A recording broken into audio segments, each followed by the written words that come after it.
दोस्तों, कहानी शुरू होती है एक सिंगल मदर से जिसका नाम रहता है अंबिका। वह अपनी बेटी के साथ खुशी खुशी रहती थी। फिर भी न जाने क्यों उसे एक डर सा लगा रहता था, जैसे कि उसका अतीत पीछा कर रहा हो, उसका कोई अतीत हो जो उसे बार बार परेशान कर रहा हो। वह अपनी बेटी को कुछ भी इस बारे में नहीं बताती। उसके पूछने पर भी उसको मना कर देती थी। कहती थी जब वक्त आएगा तब बता दूंगी। एक दिन उसका ट्रांसफ़र उसके अपने ही गांव में हो जाता है।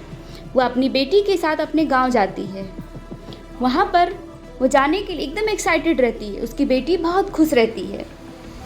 फिर वो लोग अपने गांव जाते हैं। जब वो अपने गांव पहुंचती है तो लोग उसका स्वागत नहीं करते हैं। उससे लोग दूर भागते थे। शायद कुछ तो रहा होगा उन दोनों के बीच में।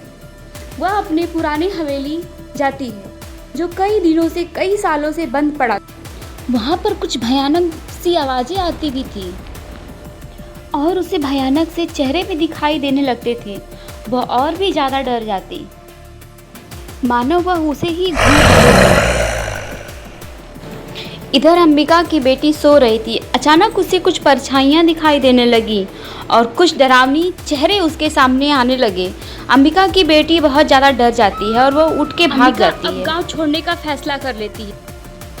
तभी वहाँ पर कुछ खतरनाक राक्षस आ जाते हैं जो कि छोटी छोटी लड़कियाँ होती हैं और वह अंबिका को जाने से रोकने लगती हैं।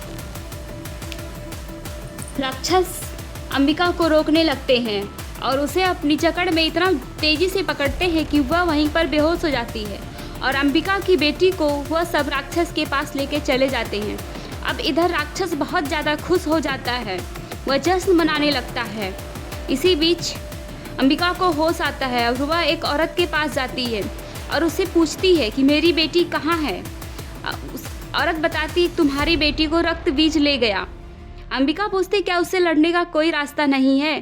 क्या हम लोग उसके आगे घुटने टेक देंगे और वह राक्षस होकर जीत जाएगा?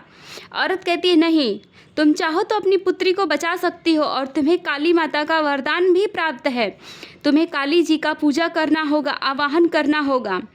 अंबिका कहती ठीक है, मैं यह सब करूँगी और वह करती है, जिससे उसे काली का वरदान मिल जाता है और वह राक्षस की गुफा में जाती है। वहाँ पर देखती है कि वहाँ पर कई सारी लड़कियाँ राक्षस रूप धारण कर लेती रहती हैं और वह अपनी बेटी को देखती है और रोने लगती है। उसकी बेटी राक्षस के कब्जे में रहती है। अंबिका राक्षस को ललकारती है मेरी बेटी को छोड़ दो। राक्षस बोलता है कि यह तो नहीं हो सकता क्योंकि तुम्हारी बेटी मेरे वंश को आगे बढ़ाएगी।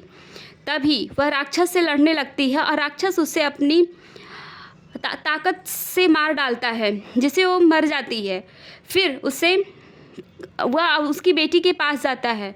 तभी काली जी का रूप आ जाता है अंबिका के अंदर और अंबिका उठ खड़ी होती है और राक्षस को वध करने के लिए उसके तरफ जाती है। राक्षस डर जाता है और वह कहता तू आ गई, तेरा ही इंतज़ार था। काली कहती हाँ, मैं अब अंबिका नहीं हूँ, मैं काली का रूप धारण कर चुकी हूँ। और इतना कहते ही उसके हृदय पर वार करती है, जिससे उसका हृदय निकाल लेती है और उसका हृदय अदृश्य हो जाता है।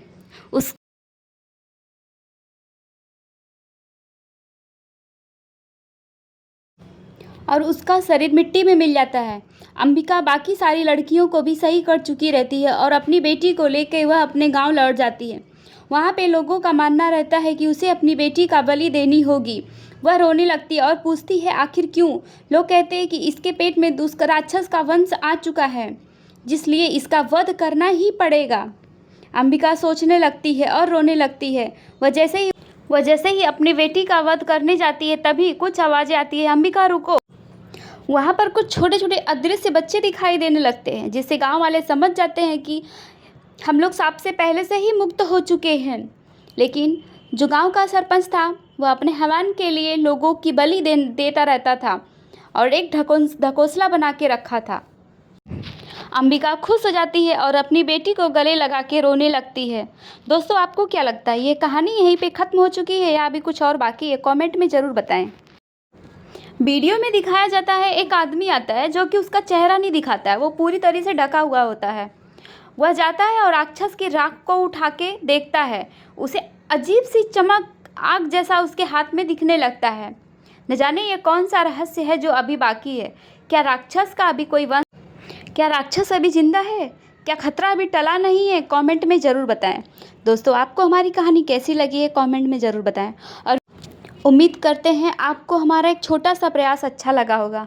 अगर वीडियो अच्छी लगी हो तो अपने दोस्तों के साथ शेयर ज़रूर करें और लाइक कमेंट करना ना भूलें। Thank you so much.